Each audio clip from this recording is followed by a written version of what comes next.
درس گاہیں بند ہو چکی تھیں، لیکن ایک بنگالی طالب علم نے محلہ گھیر سعید خاں میں مقیم دارالعلوم کے محتم کے گھر تک ہماری رہنمائی کی۔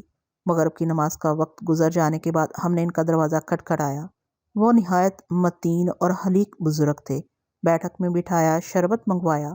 مولوی صاحب سے اچھی طرح واقفیت کے باوجود ایک عرصے سے انہیں مولوی صاحب کی کوئی خبر نہیں تھی۔ البتہ ان سے شہر میں مولوی صاحب کے کئی شناساؤں کے نام اور پتے معلوم ہو گئے۔ وہاں سے اٹھتے اٹھتے عشاء کی اذان ہو رہی تھی۔ اس وقت کسی اور دروازے پر جانا مناسب نہیں تھا۔ پیدل چلتے چلتے ہم بازار منڈی چوک تک آ گئے۔ چوک میں دن کا منظر تھا۔ آمنے سامنے قریب قریب جگمگاتی دکانیں، خوانچے والوں کی صدائیں، راہگیروں اور خریداروں کا ہجوم۔ ایک جانب گل فروش پھولوں کی ٹوکریاں لیے قطار سے بیٹھے تھے۔ بیٹھل نے موتیا کے بہت سے ہار خریدے۔ اتنے دنوں بعد یوں فرصت اور فراغت سے بازاروں میں گھومنا عجیب لگ رہا تھا، نیا نیا سا۔ اب نہ کوئی گراں باری تھی، نہ وقت جلد یا دیر سے گزر جانے کا احساس زیاں۔ پسپائی کی بے حسی بیٹھل کے تیوروں سے نمایاں تھی۔ پسپائی کا سکون بہت ٹھٹرا ہوا اور پتھریلا سا ہوتا ہے۔ اپنے ہنر تمام کر لینے کے بعد آدمی کے پاس سوزش کے لیے رہ بھی کیا جاتا ہے؟ بیکار مباش کچھ کیا کرے؟ پیپل کے بھیگے پتوں میں ہار پھول بندوا کے بیٹھل پان کی ایک سادہ اور صاف ستھری دکان پر ٹھہر گیا۔ دکان میں لبان سلگ رہا تھا اور کرشن جی کے چھوٹے مجسمے کے سامنے دیا روشن تھا۔ اجلے کپڑوں میں ملبوس کشکا لگائے عمر رسیدہ پٹواری نے خوش دلی سے ہمارا استقبال کیا اور اہتمام سے بیڑا بنا کے نقرئی تشتری میں بیٹھل کو پیش کیا۔ سکے تشتری میں ڈال کے بیٹھل چل پڑا تھا کہ پٹواری نے ہاتھ کے اشارے سے رک جانے کی درخواست کی اور قسم قسم کے مسالوں سے مزین چاندی کے ورق میں لپٹا ہوا ایک بیڑا میری طرف بڑھا دیا۔ کھاؤ چھیلا، وہ دیدے گھماتے ہوئے بولا، ایک تم بھی کھاؤ اور جان بناؤ، بھگوان نے چاہا پنڈت کو یاد کرو گے۔ مجھ سے منع نہیں کیا جا سکا۔ میں نے بیڑا منہ میں رکھ لیا۔ بہت نفیس پان تھا، منہ میں خوشبو بکھر گئی۔ سچی بولو راج کمار، سواد آیا؟ بہت اچھا ہے، میں نے ممنونیت سے کہا۔ کوئی خاص چیز ڈالتے ہیں آپ اس میں؟ وہ اوپر کی طرف سر اٹھا کے بولا، سب اس کی لیلا ہے، وہی ڈالتا ہے۔ بولتے ہیں بات ہاتھ کی ہوتی ہے پنڈت جی، بیٹھل نے لطف لیتے ہوئے کہا۔ نہ مہاراج، جو سچ پوچھو تو بات ساری من کی ہے۔ پان تو دن بھر لگاتا ہوں، پر دن میں کوئی آتا ہے جن میں من لگتا ہے۔ اس کی پہچان کیا ہوتی ہے پنڈت؟ بیٹھل نے میرے منہ کی بات چھین لی۔ میں بھی یہی پوچھنے والا تھا۔ اب کیا بولیں بھائی، اس کا تو روپ ہی اور ہوتا ہے، پنڈت تیکھی آواز میں بولا۔ بنباس والا الگ سے پہچانا جاتا ہے۔ میرا جسم بل کھا گیا۔ پنڈت کی نگاہیں مجھے پر مرکوز تھیں، جیسے مجھے حصار میں لیے ہوئے ہوں۔ چکر پورے کرائے بنا نہیں مانے، اس نے مانی خیز لہجے میں کہا۔ سمے دیوتا بڑا ہٹیلا، بہت نٹ کھٹ ہے۔ کیا ہے پنڈت جی؟ بیٹھل نے تجسس سے کہا۔ کیا بھیا؟ پنڈت آہ بھر کر بولا۔ اپنے ساجنا کو دیکھو، بگیا میں مانو آگ لگ رہی ہے، سمے کی جکڑن پوری ہے۔ پھر اپائے بھی تو بولو، بیٹھل نے تندی سے کہا۔ رام جی سے پوری 14 گانٹھیں نہ کھلوا لی تب تک منہ پیچھے کیا رہا، کیا اپائے کرے کوئی؟ پنڈت بیچارگی کے انداز میں بولا، جوگی کا کام پیچھے کرتے رہنا ہے، نہیں دم ہے تو پیٹھ کر لے پھر اپنی بھی۔ وہ کوئی بڑا قیافہ شناس اور جہاں دیدہ شخص تھا، مگر قیافہ کوئی یوں ہی تھوڑی لگا لیتا ہے۔ میری آنکھوں، میرے چہرے میں دوسروں سے جدا ضرور کوئی ایسی بات ہوگی، ضرور کچھ لکھا ہوگا جو پنڈت نے آسانی سے اخذ کر لیا۔ جرمن زبان وہی پڑھ سکتا ہے جو اسے جانتا ہو، مگر کاغذ پر کچھ لکھا ہو تبھی تو۔ بیٹھل اسے نمسکار کر کے آگے بڑھ گیا۔ پنڈت سے مزید پوچھنا اور اسے بتانا بھی کیا تھا؟ لوگ اسے ہمدردی کا اظہار کیوں کرتے ہیں جو کسی ہمدردی کا خواہاں نہ ہو؟ سارے راستے پنڈت کی باتیں میرے کانوں میں چبھتی رہی۔ میں تو کسی سے کچھ بھی نہیں کہتا، سب کچھ خود تک محدود رکھتا ہوں، لیکن یہ آنکھیں، یہ چہرہ کہاں چھپاؤں؟ اگر ان سے ایسی ہی وحشت برستی ہے تو لوگ کیوں اور کیا جتانا چاہتے ہیں؟ مجھے بالکل اچھا نہیں لگتا۔ مجھے تو اپنے آپ سے اور بیزاری ہونے لگتی ہے۔ کوئی نہیں جانتا کہ یہ نوازش کیسی گراں گزرتی ہے، اس سے تو ٹھنڈک کی بجائے جسم و جاں میں اور تپش ہوتی ہے۔ یہ سلوک تو بھیک کے مانند لگتا ہے۔ چوک سے تانگ میں سوار ہو کے ہم مسافر خانے لوٹ آئے۔ مینیجر عبدالباسط ہمارے انتظار میں باہر ٹہل رہا تھا۔ جمرو اور زورا بھی اس کے ساتھ تھے۔ شام کو شہر جاتے وقت بیٹھل نے عبدالباسط کو رات کا کھانا ساتھ کھانے کی دعوت دی تھی۔ رسمی ردوقت کے بعد وہ آمادہ ہو گیا تھا۔ ہماری عدم موجودگی میں اس نے عمارت کے بیرونی حصے میں ایک ہوٹل کے مالک صدیق باورچی کو احکام دے رکھے تھے۔ کھانا تیار ہو چکا تھا اور دفتر کی میز پر دسترخوان سجا ہوا تھا۔ سلمیٰ کے لیے ایک تشت اوپر بھیج دیا گیا۔ اتنے کم وقت میں اتنی اقسام کے خوش ذائقہ کھانے تیار کر لینا بجائے خود ایک کمال تھا۔ صدیق باورچی بھی موجود تھا۔ دعوت ہماری جانب سے تھی، سرگرم وہ دونوں تھے۔ کھانے کے بعد ان کی مسکوٹ کا عقدہ کھلا جب صدیق نے پیسے لینے سے انکار کر دیا۔ کھانے کے ساتھ وہ باتیں بھی خوب جانتا تھا۔ مخمل کی پوری ٹوپی اتار کے کہنے لگا، بہتر ہے بندہ پرور، آپ اپنی جوتی اتار لیں، خادم کی تو کسی کام کی نہیں ہے۔ بٹھل کے اصرار پر وہ ہاتھ جوڑ کے بولا، بہت سے وقت آئیں گے علی جا، یہاں نہیں تو وہاں تو اگلا پچھلا سارا حساب کتاب ہوگا ہی، وہیں ایک دوسرے کو قائل معقول کر لیں گے۔ کھانے کے دوران میں عبدالباسط مسافر خانے کی تعمیر کے بارے میں بتاتا رہا تھا۔ اس کا دعویٰ تھا کہ تعمیر مکمل ہونے کے بعد اس عمارت کو ہندوستان میں مسلمانوں کے سب سے بڑے مسافر خانے کا اعزاز حاصل ہو گیا۔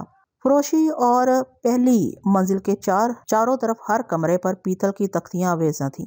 تختیوں پر ان صاحب حیثیت لوگوں کے نام کندہ تھے جنہوں نے ایک کمرے کے تعمیری مصارف کے بقدر یا اس سے زیادہ رقم عطیہ کی تھی۔ کھانے کی میز سے اٹھ کے ہم صحن میں آ کے بیٹھ گئے۔ تب بٹھل نے 1000 روپے جیب سے نکال کے عبدالباسط کے سامنے رکھ دیے۔ عبدالباسط پر حیرانی طاری ہوئی مگر اس نے معذرت کر لی کہ ویسے کسی عطیے کی وصولی کا مجاز نہیں۔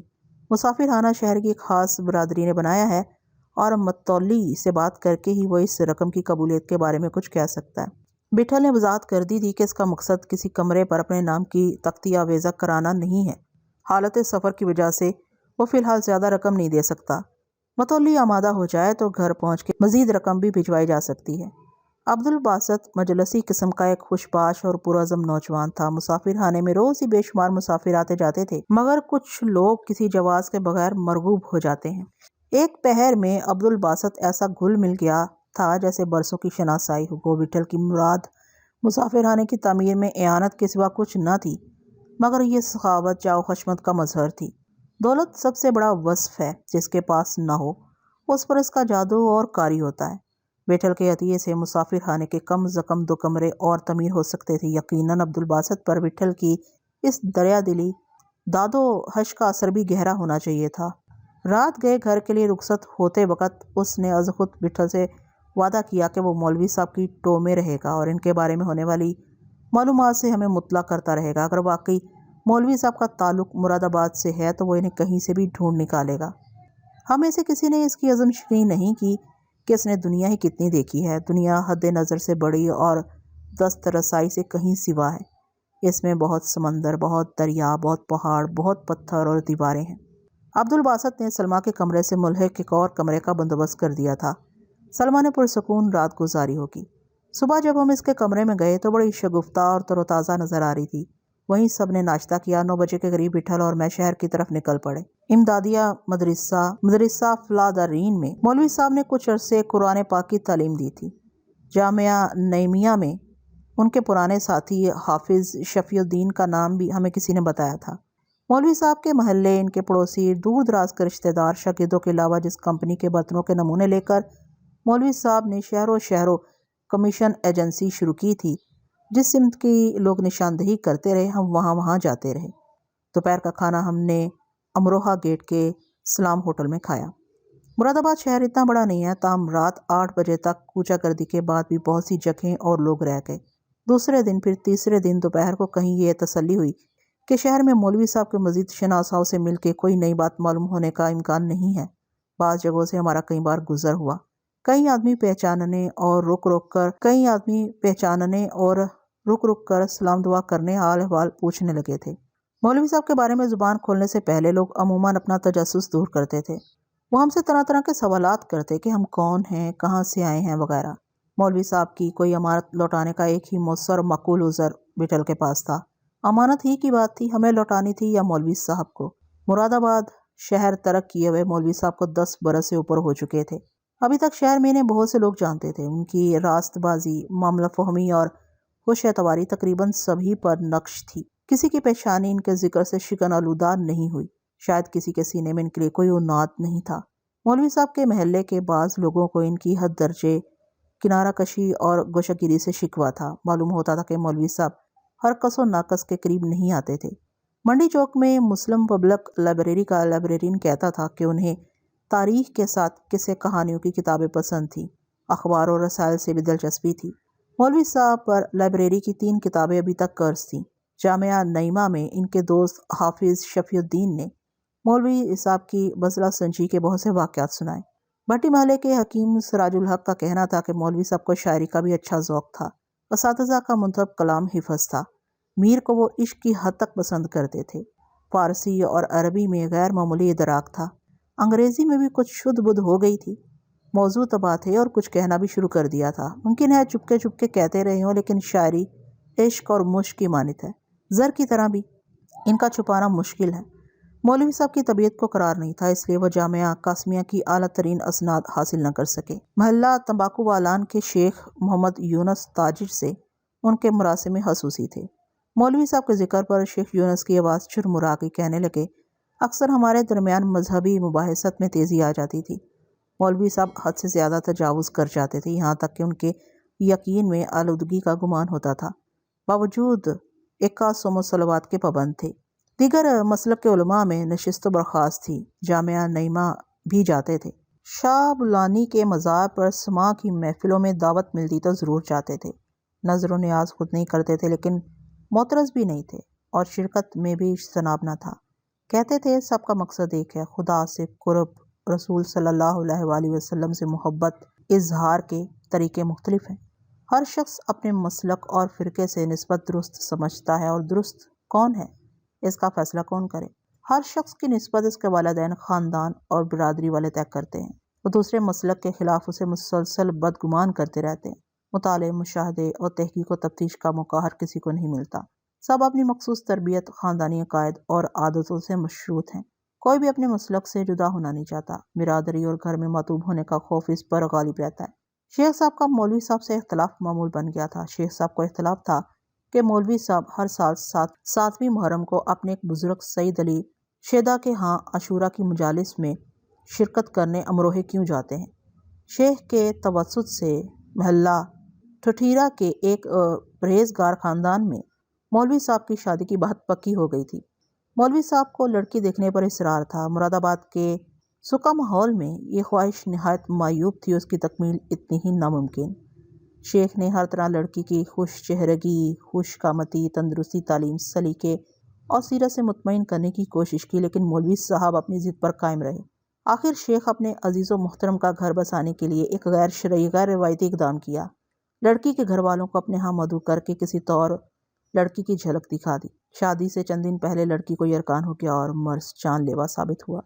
مولوی صاحب نے پھر ہمیشہ کے لیے شادی کا ارادہ ترک کر دیا۔ اس سانحے نے انہیں بہت ارزدہ کر دیا تھا۔ بہت دنوں بعد کہیں ان کے چہرے کی تبانی واپس آئی۔ گزشتہ 6 ماہ میں مولوی صاحب 3 بار مراد آباد آئے تھے۔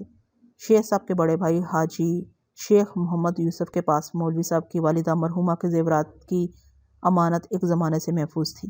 حاجی صاحب کا زیادہ وقت عربستان میں گزرتا تھا۔ جب بھی مولوی صاحب اپنی امانت واپس لینے کی غرض سے مراد آباد آئے، حاجی صاحب سے ان کی ملاقات نہ ہو سکی۔ 3 ہفتے پہلے حاجی صاحب مراد آباد میں تھے۔ مولوی صاحب چند گھنٹے بھی نہیں ٹھہرے، اپنی امانت لے کر واپس چلے گئے۔ اس بار انہوں نے مسافر خانے میں قیام نہیں کیا، کرنا بھی نہیں چاہیے تھا۔ کورا تو ان کے ساتھ ہی ہوگی، کچھ معلوم نہیں ہو سکا کہ کورا کو انہوں نے کہاں ٹھہرایا تھا۔ حاجی محمد یوسف کو بھی کچھ خبر نہیں تھی۔ مولوی صاحب ان کے پاس تنہا آئے تھے۔ مراد آباد کے مولوی صاحب چیدہ چیدہ لوگوں ہی سے ملتے تھے۔ 10 سال کے عرصے میں انہوں نے کچھ لوگوں سے حساب فہمی کی تھی۔ ایک متصر مکان، محلہ مغل پورہ کوہنا کی 2 دکانیں اور حال میں مراد آباد سے 7 میل دور ہرتلہ بستی میں واقع ایک قطعہ اراضی فروخت کر دیا تھا۔ مولوی صاحب کو ہمیشہ عجلت درپیش ہوتی تھی۔ شہر کے کسی دینی و سماجی اجتماع، کسی تقریب وغیرہ میں انہوں نے کبھی شرکت نہیں کی۔ دعوت کے لیے وہ معذرت کر لیتے تھے، تعزیت اور عیادت کے لیے شاید کسی کے گھر نہیں گئے تھے۔ عرصہ گزرا۔ مسافر خانوں کے اہلکاروں کے ذریعے شہر میں مولوی صاحب کی جان پہچان والوں کو بھنک مل گئی تھی کہ مسافر خانے میں کوئی عورت بھی ان کے ساتھ مقیم ہے۔ پھر شہر میں بہت دنوں تک چرچے ہوتے رہے۔ بعض احباب کے استفسار پر مولوی صاحب نے صرف اتنا بتایا کہ ان کا قیام بیشتر جنوبی ہندوستان کے شہر بنگلور میں رہتا ہے۔ وہاں عمارت سازی کا سامان بنانے والے کارخانے میں شراکت داری ہے۔ کارخانے کی چیزوں کی کھپت کے لیے وہ مختلف شہروں کا دورہ کرتے ہیں اور اس طرح تبلیغ و ترویج کا کام بھی بقدر و استطاعت انجام دیتے ہیں۔ اپنے ساتھ موجود عورت یعنی کورا کے بارے میں انہوں نے بتایا کہ وہ ایک بے آسرا لڑکی ان کی منہ بولی بیٹی ہے اور اب انہی کے ساتھ رہتی ہے۔ مراد آباد میں موجود چند ان کے قریب ترین رفیقوں کو گلا تھا کہ مولوی صاحب ان کے گھروں میں اپنی بیٹی کو کیوں نہیں لاتے اور وہ مسافر خانے میں کیوں قیام کرتے ہیں، اور ہر بار انہیں واپسی کتنی جلدی کیوں ہوتی ہے۔ وہ مولوی صاحب سے ناراضگی کا اظہار بھی کرتے تھے۔ ہر مرتبہ مولوی صاحب نے آئندہ کے لیے وعدہ کیا تھا، مگر یہ وعدہ کبھی وفا نہیں ہوا۔ مولوی صاحب کے مزاج میں تبدیلی آ جانے پر سبھی متفق تھے۔ اب لوگوں نے ان سے زیادہ کہنا سننا چھوڑ دیا تھا۔ جتنا وقت گزرتا جا رہا تھا مولوی صاحب ان سے اوجھل ہوتے جا رہے تھے۔ کوئی 8-10 برس پہلے مولوی صاحب اپنے ہم جماعت دیرینہ دوست جامعہ قاسمیہ کے سابق مدرس حافظ عبدالخالق نگرایا یا سادات والے کے گھر کچھ عرصے ٹھہرے تھے۔ لوگوں کو یاد نہیں تھا کہ اس وقت ان کے ساتھ کوئی عورت تھی یا نہیں، لازماً ہوگی، ہو سکتا ہے حافظ صاحب نے اپنے دوست کی تاکید کے مطابق احتیاط کی ہو، کورا کو اپنے گھر تک محدود رکھا ہو اور مولوی صاحب کے ساتھ ان کی موجودگی کا ذکر عام نہ ہونے دیا ہو۔ لیکن حافظ صاحب نے کورا کو کوٹری میں بند نہیں رکھا ہوگا۔ گھر میں ایک اجنبی لڑکی کی موجودگی پڑوسیوں سے چھپی نہیں رہ سکتی، لیکن پڑوسیوں کے توحش و تردد کے لیے مولوی صاحب کے گرد و پیش سے واقفیت بھی ضروری ہے۔ واللہ عالم۔ حافظ عبدالخالق اب مراد آباد میں نہیں تھے۔ وہ زمینوں کی دیکھ بھال کے لیے مستقلاً اپنے آبائی شہر چلے گئے تھے۔ مراد آباد میں دوسرے دن جمرو اور زہرہ سلمیٰ کو شہر گھمانے کے لیے لے گئے تھے اور انہوں نے سلمیٰ کے لیے کئی جوڑوں کا کپڑا خریدا تھا، دیگر سامان بھی۔ زری، جہانگیر، نیسا اور منیر علی کے گھر والوں کے لیے بھی انہوں نے سلمیٰ کے مشورے سے بہت سی چیزیں اکٹھی کی تھی۔ سلمیٰ اپنے لیے کتابوں اور رسالوں کا ایک انبار بھی اٹھا لائی تھی۔ مراد آباد میں قدیم جامع مسجد اور رام گنگا دریا کے کنارے کے سوا کوئی قابل دید جگہ نہیں ہے۔ اسی دن شام کو زہرہ جمرو اور سلمیٰ کو مینیجر عبدالباسط کے دائیں جانب شہر کے سرسبز علاقے سول لائنز کی سیر کرانے لے گیا تھا۔ یہ علاقہ میرا دیکھا ہوا تھا۔ یہ مراد آباد شہر کا حصہ ہی معلوم نہیں ہوتا تھا۔ یہاں چاروں طرف باغات اور صاف و شفاف سڑکیں ہیں۔ بڑے بڑے افسروں، دولت مندوں اور گوروں کی کوٹھیاں بنی ہوئی ہیں۔ شہر کے گلی کوچوں کی خاک چھاننے کے بعد رات کو ہم مسافر خانے واپس پہنچے تو زہرہ جمرو نے دن بھر کی رودات سنائی۔ سلمیٰ بھی ان کی سرخوشی میں شامل تھی۔ عبدالباسط نے اپنے کسی عزیز کے ہاں سے سلمیٰ کے لیے سلائی مشین آریتن منگوا لی تھی۔ یوں مطالعے کے علاوہ سلمیٰ کو ایک اور مصروفیت ہاتھ آ گئی تھی۔ سینہ پرونا اسے اچھا ہی آتا ہوگا۔ جمرو اور زہرہ کے پاس بھی اس کی دلجوئی، دلداری کے سوا کوئی کام نہیں تھا۔ 2 دن میں ایسا لگتا تھا جیسے سلمیٰ کے سراپا میں کونپلیں پھوٹنے لگی ہیں۔ تیسرے دن دوپہر کو زہرہ جمرو اور سلمیٰ کو مسافر خانے چھوڑ کے بٹھل مراد آباد سے 30 میل دور کے فاصلے پر تحصیل سنبھل کے لیے روانہ ہو گیا۔ معلوم ہوا تھا کہ کچھ دنوں تک سنبھل کے ایک مدرسے میں بھی مولوی صاحب نے درس و تدریس کا کام کیا تھا۔ واپسی کی گاڑی نہ ملنے کی وجہ سے رات کو ہمیں شہر کی ایک سرائے میں ٹھہرنا پڑا اور دوسرے دن صبح 10 بجے مراد آباد واپسی ممکن ہو سکی۔ چند گھنٹے آرام کرنے کے بعد ہم مراد آباد سے مغرب کی جانب 20 میل دور تحصیل امروہہ جانے والی گاڑی میں بیٹھ گئے۔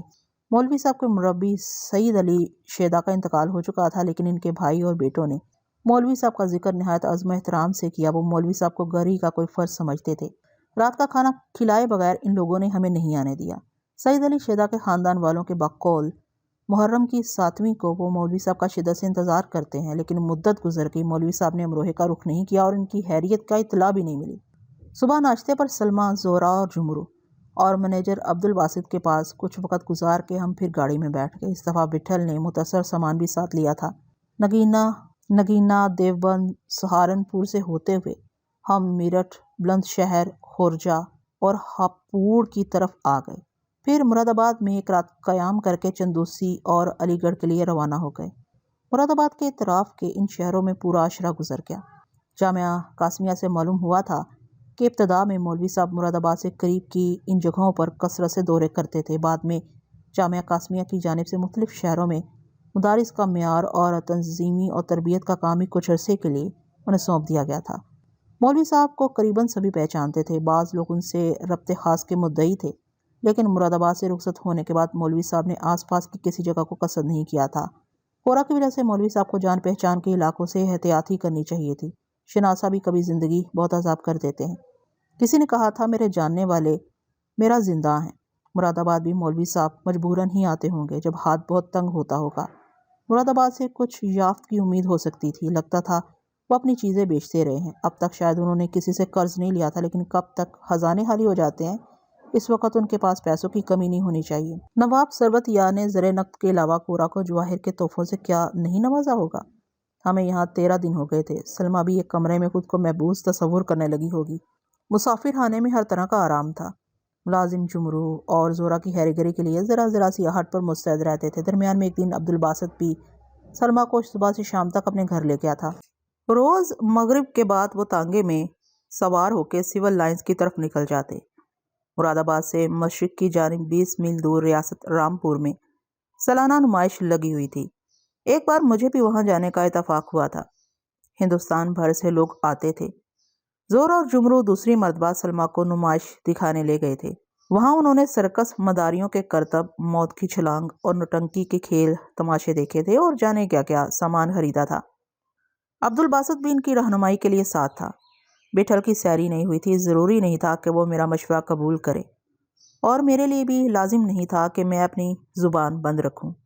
میں نے بہت منع کیا کہ اب مزید جگہ کھکوڑنے سے کچھ حاصل نہیں، مگر ایک رات مراد آباد ٹھہر کے وہ پھر اسٹیشن کی طرف چل پڑا۔ رامپور، شاہجہاں پور، نگریہ سادات اور بریلی فیض آباد کے راستے میں آتے تھے، لیکن مراد آباد سے نزدیک، فیض آباد سے دور تھے۔ یہ بہتر تھا کہ سلمیٰ مراد آباد میں ٹھہری رہے۔ پہلے رامپور، بریلی، پھر شاہجہاں پور کے بعد ہم نے نگریہ سادات میں دم لیا۔ نگریہ سادات کے معزز شہری حافظ عبدالخالق کا گھر تلاش کرنے میں ہمیں کوئی دشواری نہیں ہوئی۔ وہ ایک اوسط درجے کی حویلی تھی، زیبائش و آرائش میں کسی نواب کی حویلی کی مماثل۔ دوپہر کا وقت تھا۔ حافظ صاحب کسی قریبی بستی میں لگے ہوئے تھے۔ ان کے چھوٹے بھائی عبدالمتین نے ہمارے لیے بیٹھک کھلوا دی۔ بہت دنوں بعد بٹھل کے لیے حقے کا انتظام بھی ہو گیا۔ اتنی بستیوں، گلی کوچوں کی خاک چھاننے پر نگریہ سادات آ کے پہلی بار کہیں ایسا لگا جیسے یہیں آنے کی دیر تھی۔ مراد آباد کے لوگوں کی طرح ادھیڑ عمر عبدالمتین بلاکا باتونی تھا۔ ایک سوال کے 10 جواب دیتا تھا اور خود 10 سوالوں کے لیے بے چین رہتا تھا۔ ایسے لوگ جلد قابو میں آ جاتے ہیں۔ بٹھل نے مولوی صاحب کا نام نہیں لیا۔ ایک ضروری کام کے سلسلے میں حافظ عبدالخالق سے ملاقات کو اپنی آمد کی وجہ بتایا تھا۔ عبدالمتین کی تشویش بجا تھی کہ اس نے ہمیں دیکھا تھا، نہ کبھی اپنے بھائی کی زبانی ہم دور افتادگاہ کے بارے میں کچھ سنا تھا۔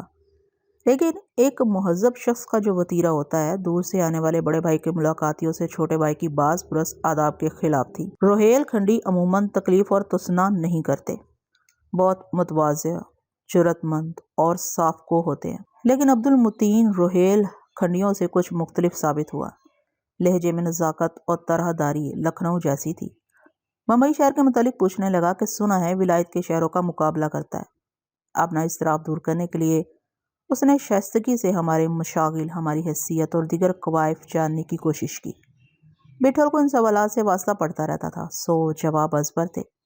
ممبئی شہر میں آباء و اجداد کی آمدنی سے گزر اوقات، نئی عمارتوں کی تعمیر اور شکار وغیرہ کی مصروفیات، ان وضاحتوں سے بھی ہماری آمد کی نوعیت واضح نہیں ہو پاتی تھی۔ تاہم شش و پنج کے باوجود عبدالمتین نے ہم اجنبی مہمانوں کے لیے دیدہ دل کی ارزانی میں کوئی بخل نہیں کیا۔ بلائی اور خشک میوے کی امیزہ رساول اور خاصدان میں نفاست سے بنی ہوئی پان کی گلوریاں اس نے ہمیں کھلائیں۔ حقے ہی سے بٹھل کی آنکھوں میں سرور کی کیفیت پیدا ہو گئی تھی۔ اتنی دیر میں عبدالمتین کے اتوار کے اعتماد اور بیان کے زور سے ہمیں ان دونوں بھائی کی خوش اخلاقی کا کچھ نہ کچھ اندازہ ہو گیا تھا۔ ایک بھائی کا انتقال ہو چکا تھا، باقی دونوں بھائی اپنی زمینوں کی دیکھ بھال کرتے تھے۔ نگریہ سادات کے علاوہ رامپور کے اطراف میں بھی ان کی زمینیں پھیلی ہوئی تھیں۔ گنے کی کاشت، سبزیوں کے کھیت، کچی شکر بنانے کے 2 کھنڈ سال، 2 کولہوں اور بھینسوں کا باڑہ۔ امرود اور آم کے باغ سے ظاہر ہے انہیں معقول آمدن ہوتی ہوگی۔ خوش سمئی بھی داد و ستائش کے مانند ہے۔ بڑی حد تک لف و گزاف سے آلودہ عبدالمتین کی باتیں بٹھل نے نہایت انہماک سے سنی۔ جب ہمارے اور اس کے درمیان بیگانگی کا حجاب کسی طور پر کم ہوا تو بٹھل نے مولوی صاحب کا ذکر چھیڑا۔ جیسے کسی نے چٹکی بھر لی یا ریت اڑ کے عبدالمتین کی آنکھوں میں چلی گئی۔ ایک لہجے کے حیرت زدہ سکوت کے بعد وہ دیگر گو آواز میں گویا ہوا، آپ انہیں کس طرح جانتے ہیں؟ میرے کان بھی کھڑے ہو گئے تھے۔ بٹھل نے مسکرا کے کہا کہ جو حافظ عبدالخالق کو جانتا ہے، مولوی صاحب سے بھی واقف ہوگا۔ یہ جواب شافی نہیں تھا، لیکن عبدالمتین نے ایک بردبار پرتپاک شخص کے طور پر اپنے لہجے کی ہوش اسلوبی قائم رکھی۔ وہ مولوی صاحب کی تعریف و توصیف کرنے لگا۔ نگریہ سادات میں مولوی صاحب کی موجودگی کی اگر کوئی بعید ترین امید بٹھل کے دماغ میں نمو پذیر تھی تو ٹھٹر جانی چاہیے تھی۔ ستاروں کو اپنی رفتار سے غرض ہوتی ہے۔ عبدالمتین کی بے قراری سے ایک بات ضرور طے ہو گئی کہ مولوی صاحب سے اس کے خصوصی روابط رہے ہیں۔ اس نے نسبتاً تحمل سے تکرار کی کہ ہم مولوی صاحب کو کس طرح جانتے ہیں۔ تھوڑی بہت جانکاری ہے، بٹھل نے بھی بظاہر سادگی سے کہا۔ کدھر ہی رہتے ہیں آج کل؟ کب سے جانتے ہیں جناب ان کو؟ عبدالمتین نے بعجلت پوچھا۔ کوئی خاص بات ہے کیا؟